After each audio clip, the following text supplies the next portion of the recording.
circulation, Regulus current system, and tidal dynamics. He's also interested in the statistical nature of oceanic and atmospheric observations, and is an expert in time series analysis and covariance analysis. Shane is also co-chair of the US CLIVR, a UQ working group, and today he will actually wear that hat and present to us about the working group. Thanks, Shane. Thank you very much, Donata, for the introduction, and thank you for inviting me to this session to present the group. So I guess I need to share my screen, and I cannot share my screen. The host has disabled that.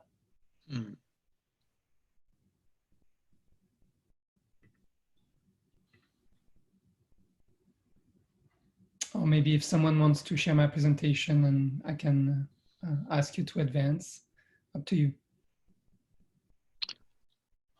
Try now. I made you a co-host. I don't know what I'm doing here. Okay. Let's see. I'm going to share Google Chrome.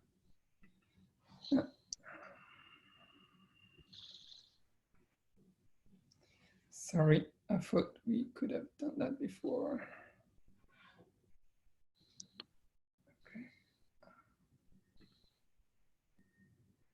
I need to quit Zoom and come back. So I'm going to do that very quickly. Sorry. Okay, we'll chat amongst ourselves. Good luck. It's never good to be the first speaker, I think. Yeah, and there's bound to be technical difficulties with these kinds of things, aren't there? I don't see the option to expressly enable one participant to share. Have you looked at the advanced sharing options? Yeah, no, not advanced. Yeah, it's in the share screen, and there's advanced option. That's where it is. Yeah, and so it's, I see all participants. Okay, and start sharing when someone else is sharing. There's one backup option. We can also plan to share the slides ourselves. All right, can you see my screen? Yes. Yeah, right. Looks good. Okay, great. And I have 15. Yes, I can. Awesome. And I have 15 minutes, is that right? Yes. Okay, great. All right, sorry for the delay. Here we go. And if I do this, you can see it in full screen? Yes. Okay, awesome. All right, thank you for the introduction. My name is Shannon Lipo, and today I want to talk to you about the US CLIVR Working Group on Ocean Uncertainty Quantification. And since it's a little bit of a mouthful, we decided to come up with the name Ocean UQ, an acronym or condensed name. And we have as well as a logo designed by Kyla Drushka, one of our co-chair for this group. And here I've put a couple of URLs as well of our Twitter feed, as well as some more information from the US CLIVR websites. So because this is an international meeting and we have a variety of a diverse audience, I wanted to first just give you a little introduction on what is US CLIVR. So US CLIVR is a US-based research program, and it has a mission, which is to foster understanding and prediction of climate variability and change. And it has also a mission to serve the climate community and society through coordination and facilitation of research and looking at outstanding climate questions. So US CLIVR, if you want, contributes to the US Global Change Research Program, as well as contribute to the International CLIVR Program of the World Climate Research Program, which is under the auspices of the United Nations. And US CLIVR is funded by the funding agencies of the US that support oceanography, basically NASA, the National Science Foundation, the NOAA, the Department of Energy, as well as the Office of Naval Research. So CLIVR is a program, it's an organization, and I've been personally involved in it for the last 4 years. The science goals of US CLIVR are to understand the role of the oceans in climate, to understand the processes exactly that contribute to climate variability and change, and as well as better quantify the uncertainty in the observation, simulation, prediction, and projection of climate variability and change. improve the development and evaluation of climate simulations and prediction, and collaborate with research and operational communities that develop and use climate information. So it's really part of the the goals of US CLIVAR to look at quantification of uncertainty in ocean science. And that's from the 2013 science plan, which is planned for the 15 years following 2013. So US CLIVAR has a number of activities, and one of the activities of US CLIVAR is that it actually funds working groups looking at specific topics for a time span of typically 3 years. There's a number of working groups currently active, supported by US CLIVAR. One is on data science, one is on Earth interaction, one is on large ensemble for climate research, one is on water isotopes, and you have the ocean uncertainty quantification working group. And just as a note, if you are based in the US or if you're working with US scientists, there's currently a call for the next round of working groups. And there's a call every year to fund new working groups. So if you're interested, just look it up. So for the Ocean UQ working group motivations, so what were the motivations of the people that put this group together? So we noticed that with the increasing amount of data, available in oceanography to do our work, it actually exacerbates the limitations associated with the quantification of uncertainties.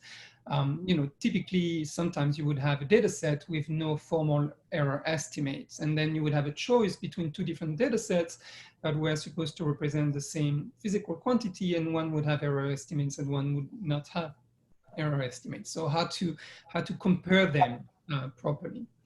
And then we also have new challenges that have arisen from combined analysis of in situ, remote, and model data. If you look at a model, if you look at observations, they have different representation scale in time and in space. One may have a formal error, one may not have an error, they may have different definitions. So how do you combine those different type of observations and model or remote data? And then we also noticed, unfortunately, that the concept itself of uncertainty quantification is actually absent from seminal documents related to ocean observations, such as the framework for ocean observing that came out of OceanObs 09, as well as the Global Ocean Observing System 2030 strategy. That document doesn't actually mention the concept of uncertainty quantification. So we think that this should be addressed. And then, unfortunately, sometimes we noticed a lack of statistical literacy in ocean sciences, which is basically we're dealing with data. The data of science is statistics. So there is a lack of knowledge that sometimes arises. So for this working group, we led a proposal with Carla Droshka, who is a principal oceanographer at the Applied Physics Laboratory of the University of Washington, Anish Subramaniam, who is an assistant professor in the Department of Atmospheric and Ocean Science at the University of Colorado Boulder, and myself at the University of Miami Rosenstiel School of Marine and Atmospheric Science. We led a proposal, and so our goals, basically our aims, were to develop strategies and identify best practices for improving the understanding, derivation, communication, and utilization of the uncertainties of ocean in situ, remote, and model products related to physical variables. So just as a note, just for limiting the scope of our activities within 3 years, and given our time and working members, we limited ourselves to physical variables of the ocean. But of course, we're going to try to branch out, and we do interact through our work with other fields of oceanography, such as biological or chemical oceanography. But for this working group in particular, we decided to focus first on physical variables. Our activities and objectives for this working group. We have 3 consecutive objectives. The first one, which we thought was a tool, was basically to develop a community-driven web platform for uncertainty quantification knowledge and strategies. Our second objective is to produce a number of peer-reviewed open access articles on uncertainty quantification for observational and model ocean data. And then finally, the last major activity of this working group will be to organize a summer school or workshop on uncertainty quantification. So I put a summer school or workshop because this is something that we want to decide further on as we discuss our activities. Our group members, so we have about a dozen of members. So because we are a US-based organization, most of them are based in the US, but we also have international partners. So you can see the list here on the slide. So we've tried to have a diverse group of people at different level of career, as well as trying to balance gender as well as equity. But what we're very proud of is that we have a very wide expertise, including observational physical oceanography, remote sensing, the cryosphere, weather, climate, data assimilation, modeling, as well as philosophy of science and statistics. And we're very happy to have statisticians on board that have a strong interest in ocean sciences. So one of the first activity, and we started in April 20, and it's been a very hard year for everybody, but one of the first things we're trying to put together, and we've started to put together, is a web platform. And this is just a screenshot of that web platform that basically is going to have a number of sections, an about section explaining our goals and our mission, another section called a blog section, which basically we're going to invite all of our group members. We're going to have all our group members contributing some blog posts to talk about specific aspects of ocean uncertainty quantification that they are familiar with or that they are interested in. And we want this to be maybe a launching platform for discussion. So we want to have this blog post to be rather candid and accessible to a wide audience, but nevertheless an audience of scientists. We are scientists and we want to talk to scientists, new scientists, or even like more senior scientists. We're going to have a learn section where we are planning on compiling resources on uncertainty quantification. Hopefully, maybe we'll have a number of learning modules that could be accessible for the people who visit the sites. And then we're going to have a news section, which is going to talk about the different activities of the group, as well as meetings, as well as publication of interest or news items that could be of interest for the group. So this is basically our skeleton plan for the web platform. And we are asking our members to contribute to the blogs. Hopefully in a couple of months, we'll launch the first blog post, which is going to be which has been written by Kyla Drushka. And I believe Kyla is actually going to give a talk for one of the sessions for this specific OBPS working group on how variability can masquerade as uncertainty. And I really like the use of masquerade. It's not used very often. I think it could be very appealing. So we're trying to make those blog posts appealing and questioning for people. So here's one example. So I think for the purpose of giving a talk for this workshop, the lead of the session have asked us to think about recommendations. So I don't really have recommendations for the OBPS activities, but what I'm very glad is that we have Mark Bushnell to be one of our working group member, US CLIVAR working group members. So hopefully having Mark on board will allow us to liaise with OBPS as well as your activities related to uncertainty quantification. And then we are inviting OBPS members or anybody interested in the topic to contribute to our workshop, as well as get involved in our community white papers. We also invite people interested in contributing guest blog posts for our website, for our platform. And then really for the discussion section or questions we're going to have after, what are our ideas? How do you think that our working group could be advancing our common agenda here, which is, I guess, to deal with ocean uncertainty quantification? How can we use our web platform? How could we best use our activities to serve our common goal? So if you have suggestions, I'm very happy. We're all very happy to discuss. So this working group is a work in progress. And so we are hoping to fully engage the community with our web platform starting in 2021. And so right now, if you want to get involved or know about our activities, please follow us on Twitter, which is the media platform we have decided to use at first to communicate our activities. And I've put also here the contact of the three co-lead of the working group, myself, Kyla Joshka, and Anish Subramanian. And that's it for my presentation. And I guess I'll stop sharing and open it to questions that you may have.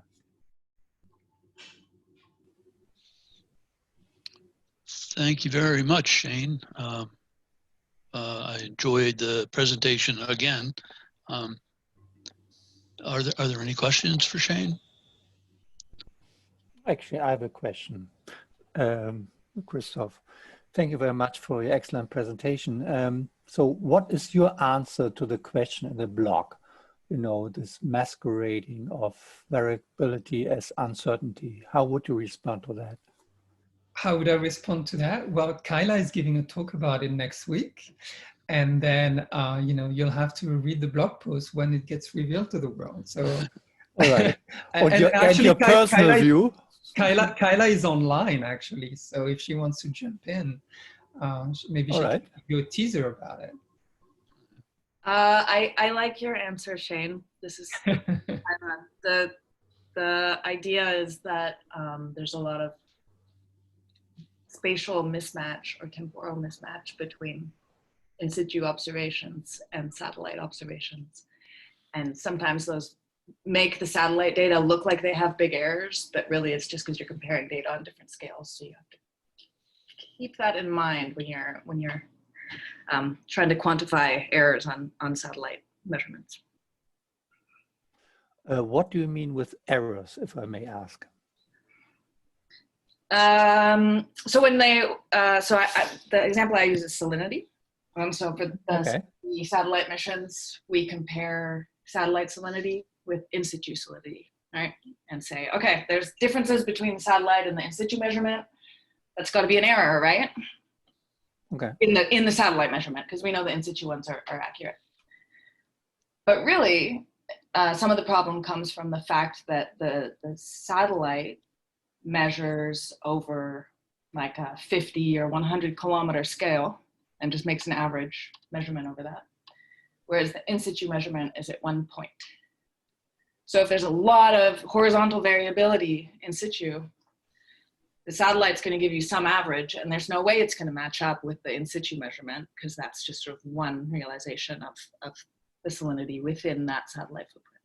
So that's not an error on the satellite measurement. Mm-hmm. That's just a difference in how you've measured a certain region.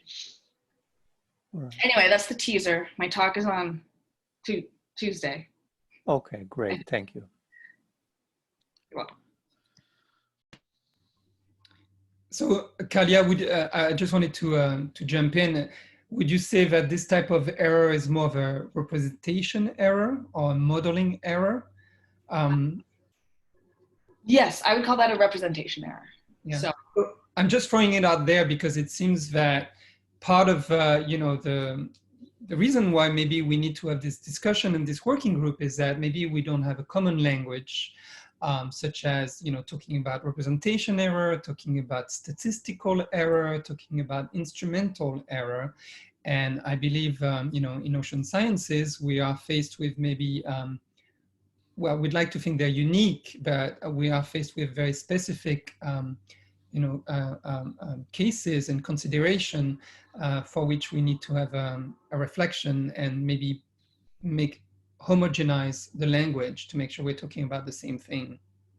Absolutely. And I think, as I was thinking about this and writing this blog post, I feel like representation error is not a term we use as observationalists very much. It's more of a term that modelers use. And so I fully agree that using the same terms across even our different ocean communities will go a long way toward helping us all say the right thing, say the thing we mean. So I am fully in agreement. I've already started using representation error quite a lot. I hope it's not wrong. I like it.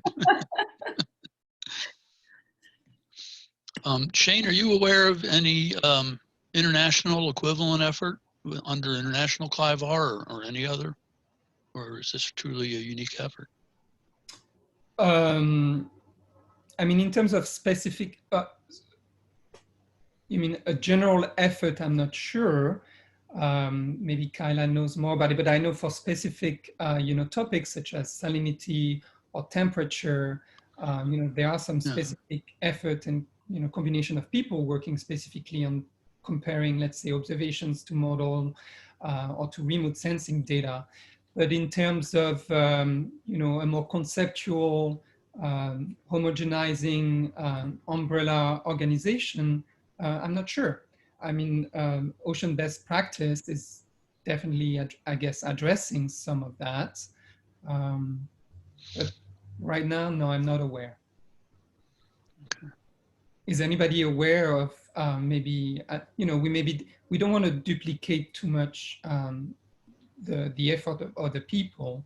So is anybody in the audience aware of another similar effort in other part of the world? I know the SEUS Ocean System Design Working Group is working specifically on representation error and developing tools for users to quantify this error themselves in terms of like data assimilation. Okay, what is SEUS? It's the Southern Ocean Observing System. It's a small international body that has like sub-working groups to achieve their aims, and they're based out of here in Hobart, Tasmania. And yeah, so that's that organisation. Great, thank you. Maybe I should mention that on a national level, we are also working on that topic, not in particular to get remote sensing data and in situ data, so to say, consistent, but to look into the quantification of uncertainty on in situ data. And so there is some relationship to modeling as well, because in the end, my answer, by the way, to this masquerade is, if you cannot model a variability, it's uncertainty, just as a provocative statement. So that's something that we are discussing here in a small group in Germany.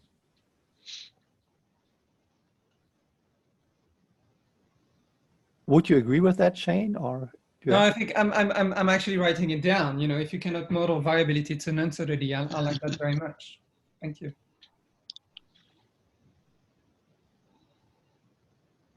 It would be good to reach out to both of those groups and just swap stories. Any other questions? Yeah. I was just going to say, like, in the spirit of like, how can ocean best practices and the working group interact, we could like share resources. We are compiling like some resources as part of the working group, and maybe we can find a good way to share those with the community, ocean best practices community. Yeah, I think this is what we're trying to do with the website, where it's basically going to be open. But if you think, if we can think of some other ways, yeah, that'd be great as well. So that it's easy for people that are looking in one place or the other to connect the two things. Because yes, I agree that, visiting the website, you will get all those resources, but someone that visits our website doesn't necessarily know of the other, way of for these resources. So if there is a way to even just put a link to go from one place to the other, could be helpful. We're in the process of updating the Cortod webpage, and both Ocean Best Practices and Ocean UQ are going to have links. Okay, great. I see the training that is proposed for Ocean UQ in year 3, and I think of the training effort that Ocean Best Practice Systems would like to develop, and I think there's a marriage there, even if it is a matter of just recording or documenting the Ocean UQ training and submitting it to the best practice. We might be able to do at least that, or possibly more. Yeah, so we haven't, the goal is for the group to discuss what is the best, format for that and how do we want to hold it. So, it's great that you're part of the group, Mark, because we can really try to coordinate and think where we converge, definitely. Hey, Shane, I have a question. I haven't met you yet. Bob Eisenrather. I'm with NOAA's Center for Operational Oceanographic Products and Services. I'm going to give a talk on Wednesday on water level measurements.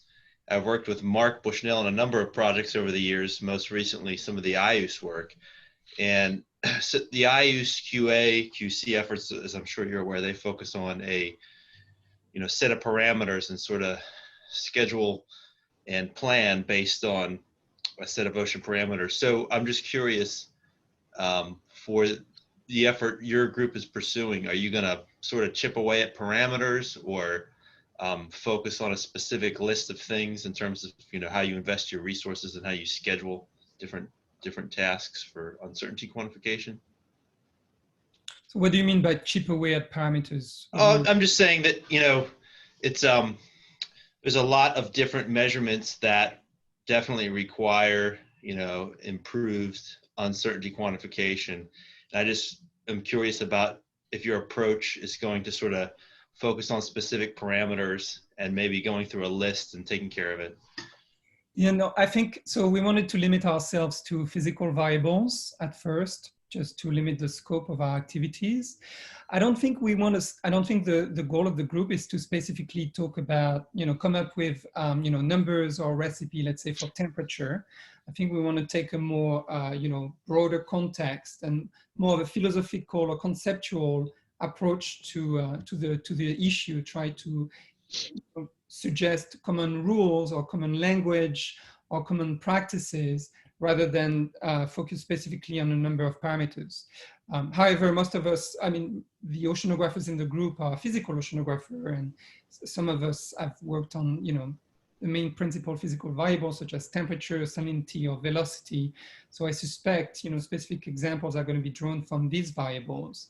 But I think we're trying to take a more broader, holistic approach rather than focusing on specific variables.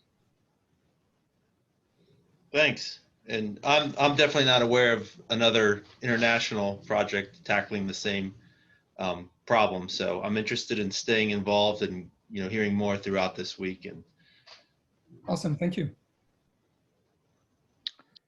Okay, I think in the interest of time, we better move on. Thank you, Shane. And thank you.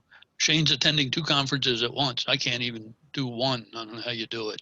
I think I'm going to stay with you, and I'm going to quit you. Excellent, excellent. So our next speaker is Stefan Seitz, and Stefan is with the PTB in Germany. That's their National Metrology Institute, where he is head of the electrochemical working group.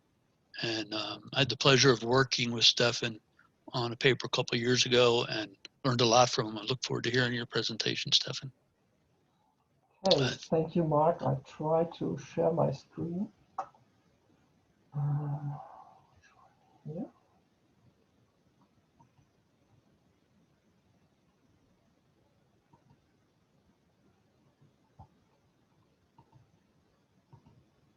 Okay, can you see the presentation? Yes. Which one do you see, the presenters mode or just the slides? I think it's just the slides. Okay, that's fine. Okay, and I'm at the end. That's very good. So let's go to the beginning. That's a good idea. Okay. So thank you very much for the introduction, Mark. Yes, Mark and Christoph, they have asked me here to give a rather fundamental talk about uncertainty quantifications from the perspective of metrology. So that's what actually my talk will be about. But to begin with, first I maybe have to clarify a misconception that's often heard. Metrology is actually the science of application and measurement, so it must not be confused with meteorology. So our fundamental goal is basically to make sure that measurements results are consistent no matter where they have been measured, when they have been measured, who has measured them, and even if they've been measured using different methods and different instruments. So, and here, of course, measurement uncertainty plays a very, very important role. It's actually something of our main businesses. So, talking about measurement uncertainty, you often hear very different things, and many people have different conceptions about what is measurement uncertainty actually. So you find something like it's the deviation of an unknown deviation from an actually unknown true value, which is somehow blurry and specifically bad or difficult to get quantified. Or you hear something like it's the accuracy of a device as it has been stated by the manufacturer. So this is actually more something like a quality statement about the instrument, but not measurement uncertainty, or it is just a part of it.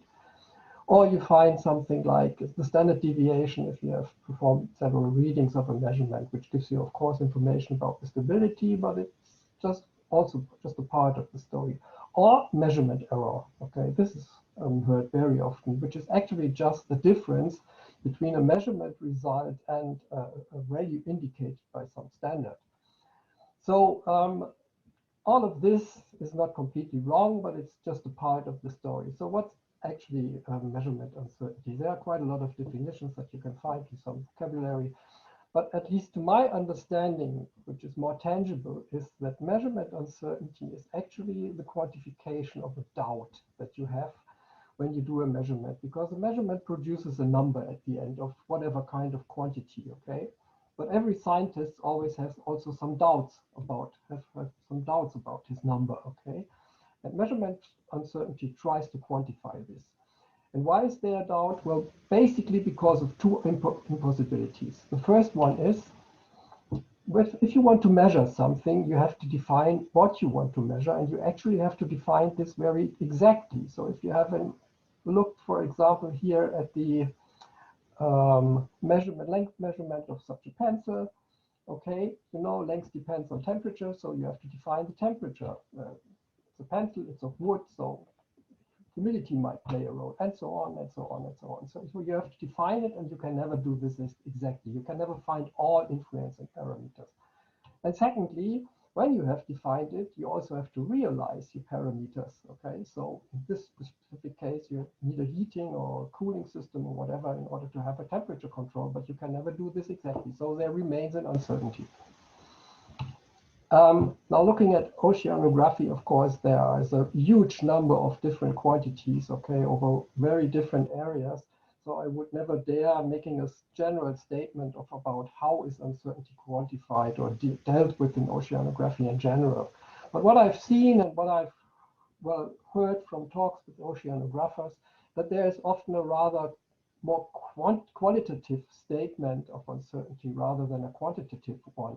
Okay, so you find something like an assessment of measurement methods in terms of they are mature and premature, or they are very new, or you have, especially in Argo, some kind of flagging system where you have some kind of integrity and consistency test, and then there are some flags, and which gives you some kind of quality criteria. Very often, or sometimes, I don't know exactly, they are also correlated with quantitative assessments, but then it's more in general terms, more in terms like, if you use this best practice in this device, you can assume that you have a measurement uncertainty of whatsoever.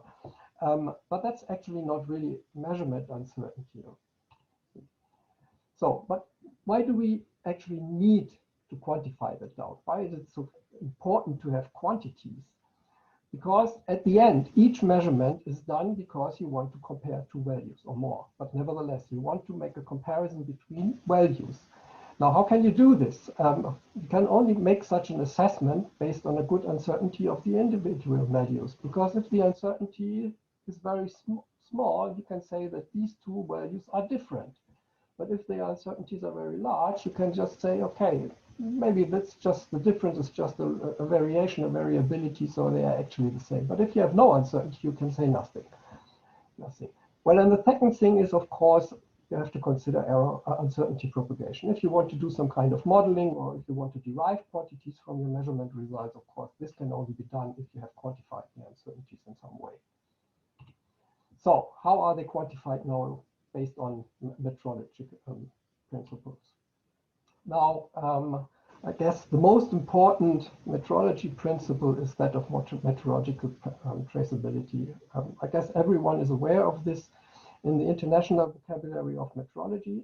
Just to mention this, because we have just had the discussion about finding a common language, there is already a vocabulary existing which defines quite a lot of terms that are relevant in measurement in general and also measurement uncertainty. But anyhow, coming back to metrology, metrological traceability, it's defined as the property of a measurement result relating the result to a stated reference through calibrations, each contributing to the stated measurement uncertainty. This is a little bit shortened, but basically it means what everyone knows, okay? You produce a number through a measurement. Here you use a ruler in order to measure the length of the pencil, but you need a scale, and you get this scale more or less through a calibration by a calibration lab. In comparing the scale to some kind of standard, and the number of the standard or the unit of the standard has been assigned by a metrology institute. So this value here is through a so-called traceability chain linked to the primary standard. Now, why is this very important for uncertainty? Well, because you can come into the situation, first of all, you have to, of course, be aware that there are 3 measurements involved with this simple example here, and all contribute to your uncertainty. And why is this so important? Because if you have a second measurement of actually the same thing, but following another route of traceability with other uncertainties, you can come up with completely different values. So that's why it's so important to quantify them and to consider all the uncertainties to the primary standards. Now, what are typical uncertainty contributions that have to be considered in an uncertainty budget in rather general terms, of course? There's always the indicated value, okay, which might be subject to some instability. Of course, the resolution of the indication system is important. Then there might be issues with long-term stability. The bias, if you do a calibration with respect to some kind of reference standards, is important. External effects that might affect your measurement. So here in this example, maybe the ground is not very flat, and this, of course, affects the measurement. And there are 2 very important contributions. One is what is called repeatability. So if you're doing the measurement always more or less the same measurement using the same lab, the same operator, the same device, gives you a kind of variability of the results. And this is called repeatability that must be considered. You cannot avoid this.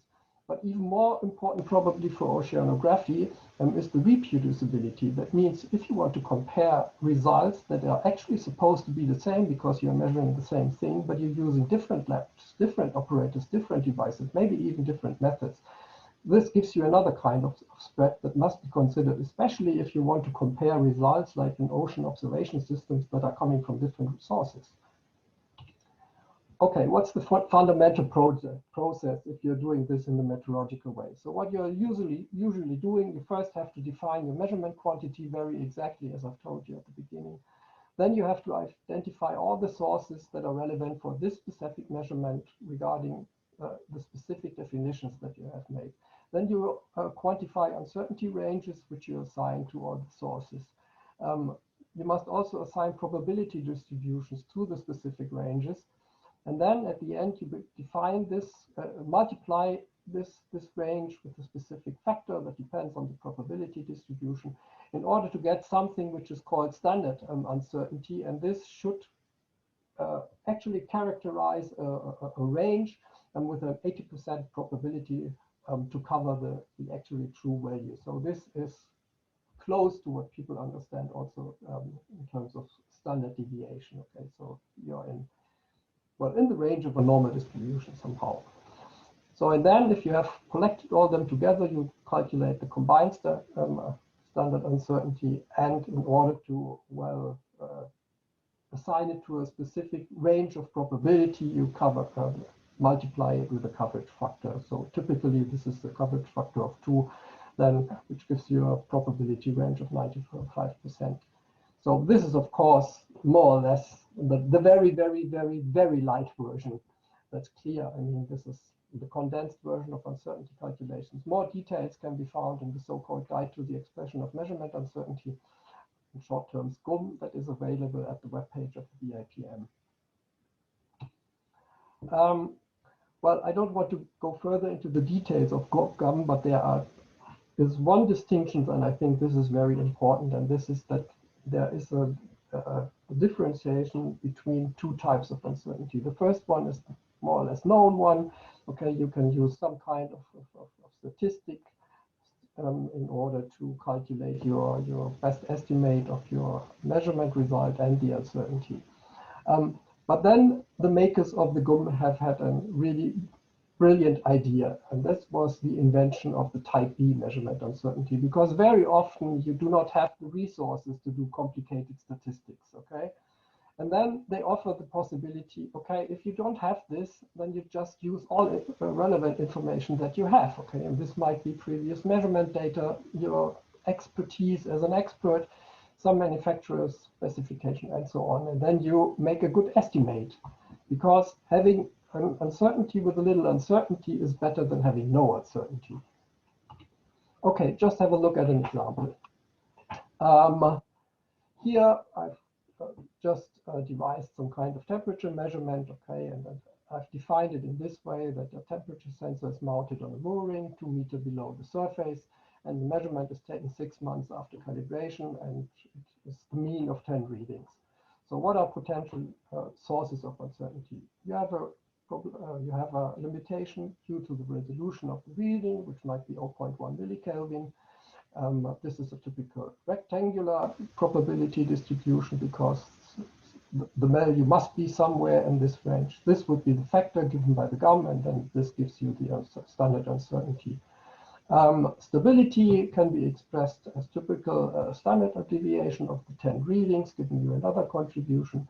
Well, and finally, you might consider the manufacturer specification of long-term stability, which is here given plus minus 0.2 millikelvin per month. So you have 6 months measurement. So this gives you 1.2 millikelvin uncertainty. But at the end, it's probably not very likely that the complete range or the drift will be that strong that it will be the most possible. So a triangular probability distribution is relatively reasonable. So then you can go on, consider self-heating, maybe effect of solar radiation during the day, mounting, the bias due to calibration, repeatability, reproducibility, and others, giving you at the end the final uncertainties, then a combined uncertainty. So this is just a very simple example, just to demonstrate a little bit how this can work.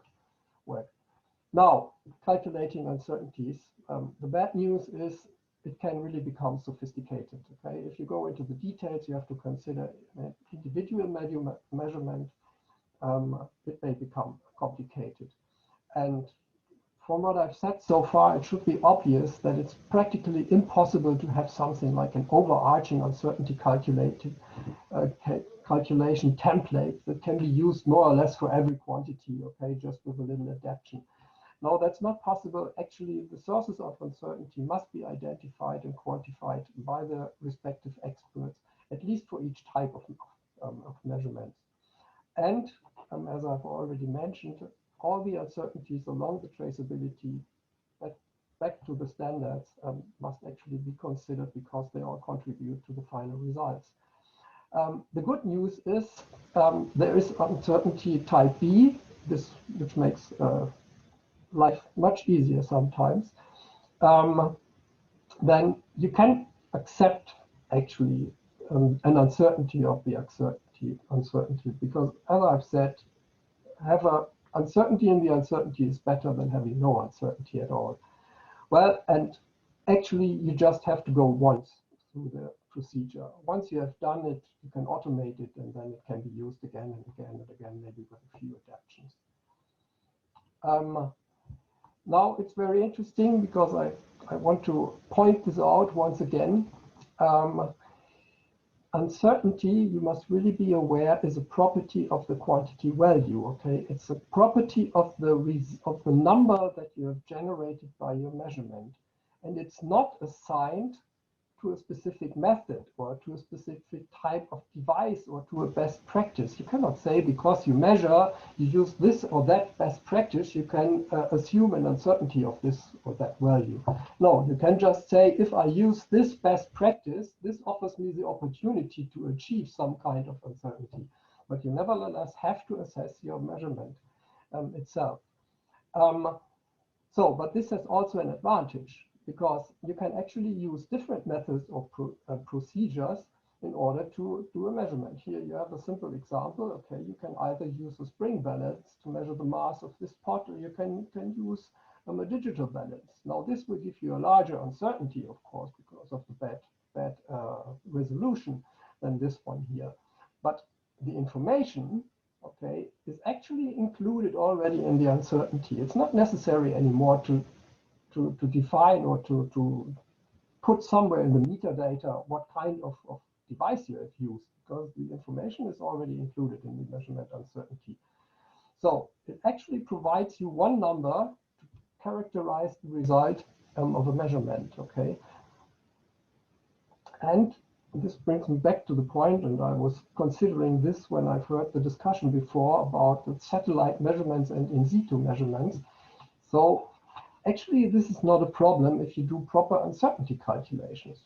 And first of all, you cannot compare apples with oranges, okay? So you have always to talk about the same measurement quantity that you are comparing. But if you are comparing this, actually everything should be included in the uncertainty.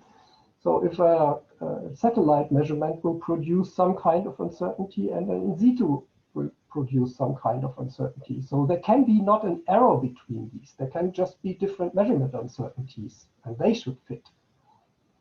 Okay, so there's one last thing that I want to mention regarding measurement uncertainty. Measurement uncertainty is certainly one pillar of producing good measurement data and reliable measurement data that can be used for other purposes or some kind of user products.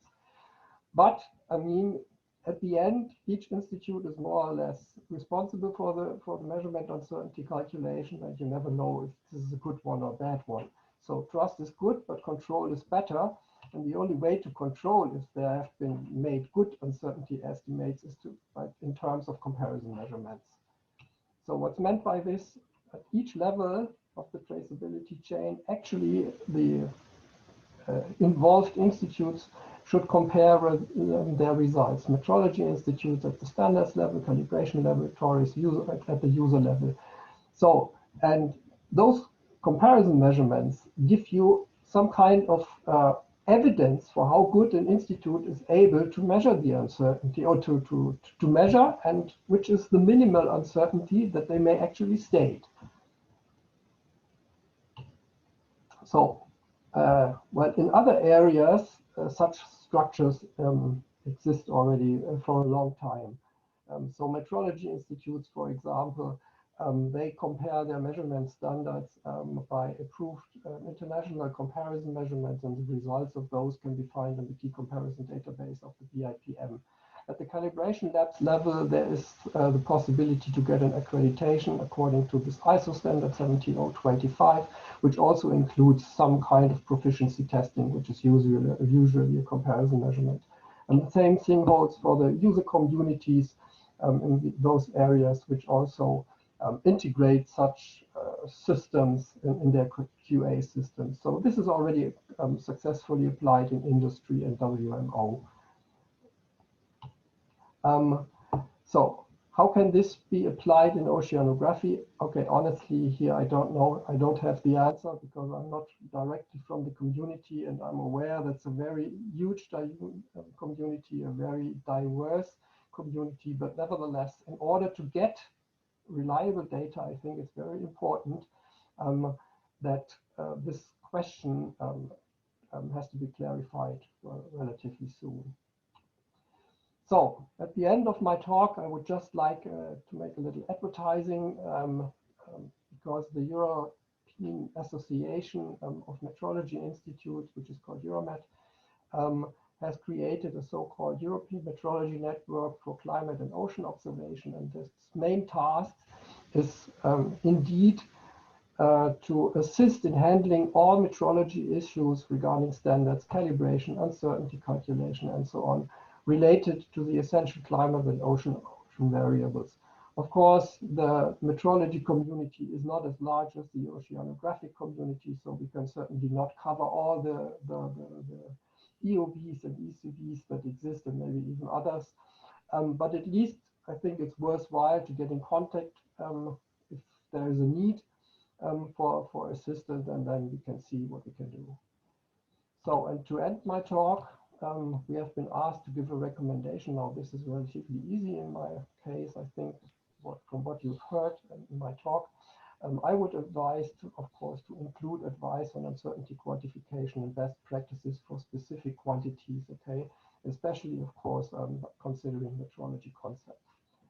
Okay, and with this, I've tried to condense more or less things that can actually be well put into lectures. But I hope I did not overwhelm you and you got at least something out of my talk. Thank you very much for your attention. Thank you, Stefan. Thank you very much. Who's got questions for Stefan? I will leave it for the time being. Yeah, Shane? But thank you, Stefan, for your presentation. I think that was great. I really enjoyed it. So today I was emailing with a colleague in France, and I asked him, why do you use a 90% confidence interval to report your uncertainty? And then he pointed out to me that 90% uncertainty seems to refer to the common language, or like what people understand as being almost certain. So I was just wondering, in metrology, such as I think where you work in your institute, are you trying to refer the scientific language of uncertainty to maybe more common understanding of uncertainty from, let's say, the broader community outside of the scientific community? I'm asking you this because a lot of people, let's say in the IPCC report, have worked very hard in standardizing, their statement of uncertainty so that it can be used for policymakers, et cetera, et cetera. I was just wondering if there's any effort to go along that way. Well, I would say that the European metrology network that I've presented is our first step into this direction, okay? I also have to say, of course, that metrology comes or is closely related, or from its history, closer to industry, okay, rather than environmental science. And we are just stepping more or less step by step into other directions. And here, of course, it's more or less, well, the statistics and the language that has been used in this kind of area for decades. But I think they are not so different, okay? I mean, probably looking at the IPCC reports, I think probably they are not really talking about measurement uncertainty. They are rather talking in terms of, well, there are some statements, okay, and they want to make them readable and digestible for politicians, and so they try to put them in some easy categories. So I don't know if this is a good example. But regarding the effort to assign numbers or estimates that should give an indicator about the reliability of a result, okay, is not very different, because at the end, the same mathematics is used all over the places, like this confidence interval, okay? We typically use 95%, but that's just a small difference. But nevertheless, I think it's very often just that it has been mentioned before already, that we have to find the same language. I'm pretty sure that in many areas, the same thing is already done. Okay, but people talking about this in different way, and they have different concepts. So it's not so much the words, but the concepts behind. And that's why I've talked today about metrological concepts. Okay, what's the concept of uncertainty? What's the concept of traceability? What's the concept of how I can compare? When can I compare results? That's what's important, and that's what should be exchanged, I think.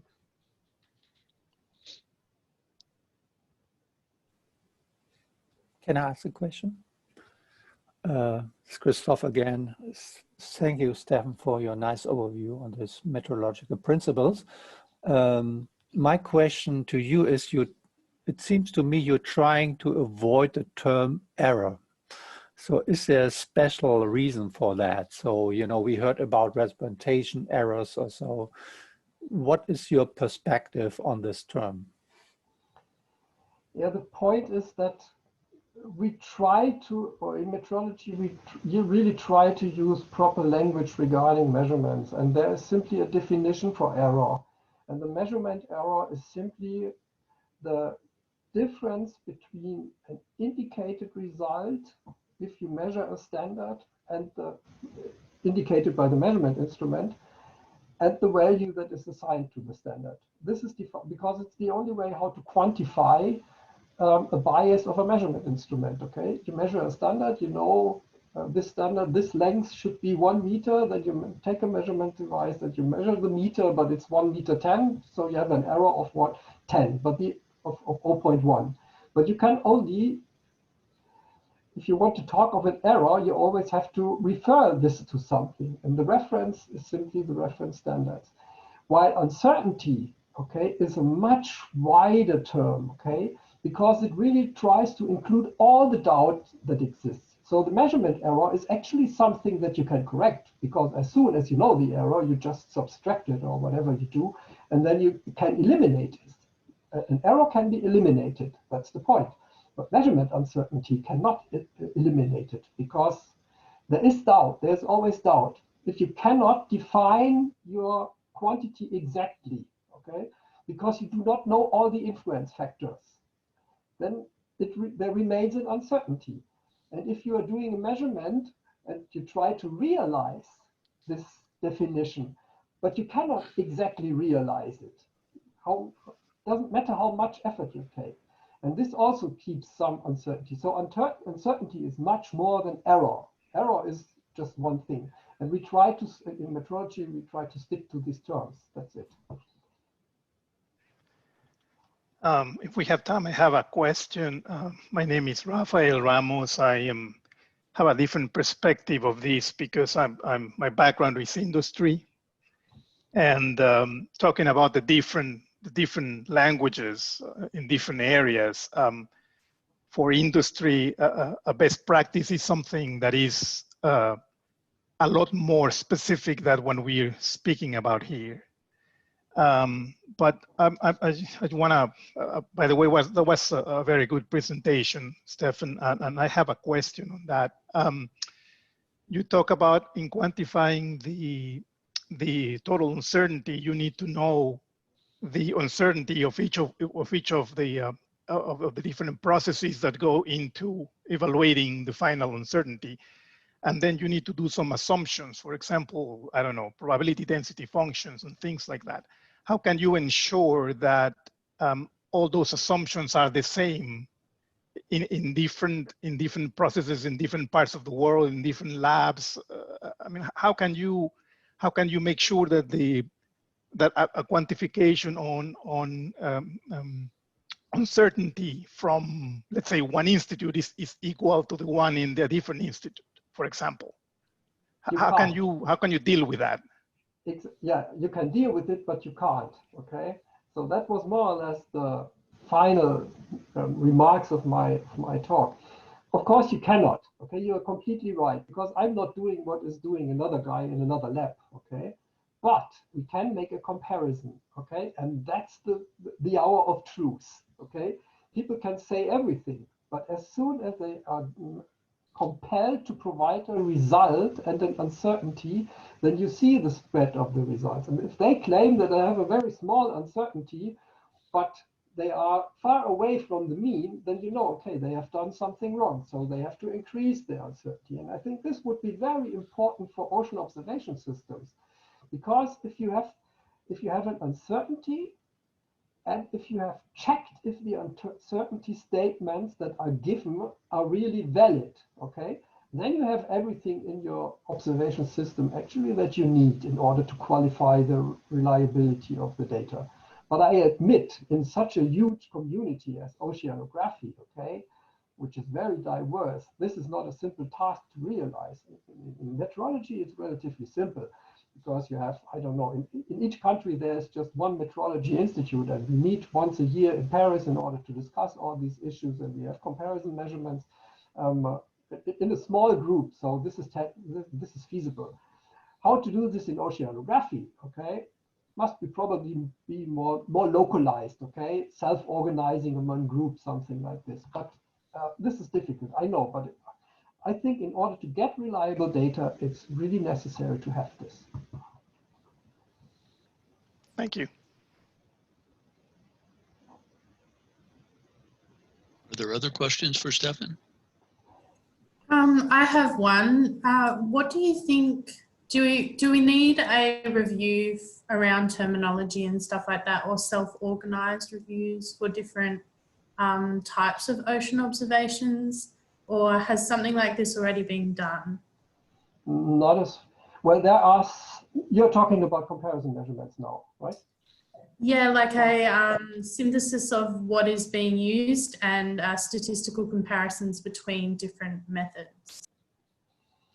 As far as I know, there are some small exercises that have been performed, okay, but not on a larger scale as far as I know.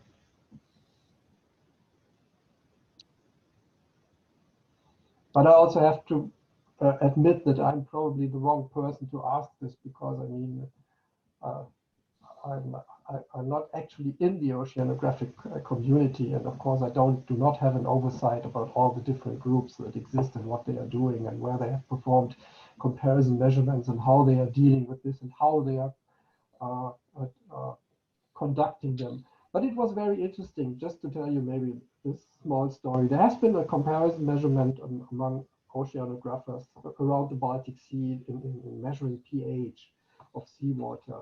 And a colleague of mine has accompanied this, and he was really shocked how they dealt with the situation, I have to admit, okay? Because so everything which is our, well, everyday work, more or less, okay, if you do such a comparison to check the homogeneity and stability of the samples that have been around, to have some specific mathematics and how to calculate the comparison reference value and to define some degrees of equivalence and so on. This is all stuff that has, it seemed, not been known, at least by this group, okay? And so that's why I think it's really necessary that the communities interact, okay? Because there's the experience already available, okay, in the world. And well, I think that's why we should collaborate here. I know for me, I've been involved with the Ocean Carbon Dioxide System group, and there is an ongoing intercollaboration group that was formed through OCB, and we're actually looking at doing more comparisons with pH and some of the other CO2 system measurements. But in terms of standardizing terminology, I think that those discussions are ongoing. So for me, I think there's definitely a need to do some sort of review or guidance for that.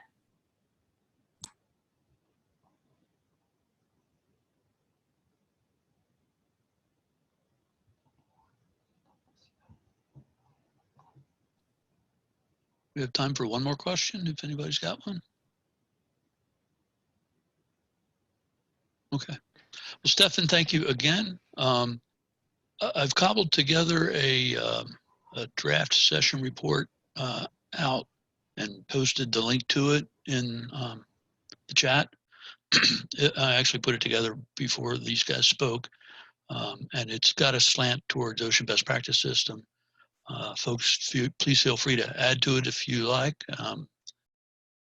I think we probably don't need to get into the details of the two presentations, just to say that Shane has demonstrated a need for it, and Stefan has presented a viable way forward. And we'll take it from there with the rest of the sessions. So if there's nothing else, let's take a few minutes break, and I'll see you back in the plenary in 5 minutes. Okay. Thank you all very much. Appreciate it. Bye-bye. Very much. Bye-bye. Bye. Thanks, everyone. Thank you.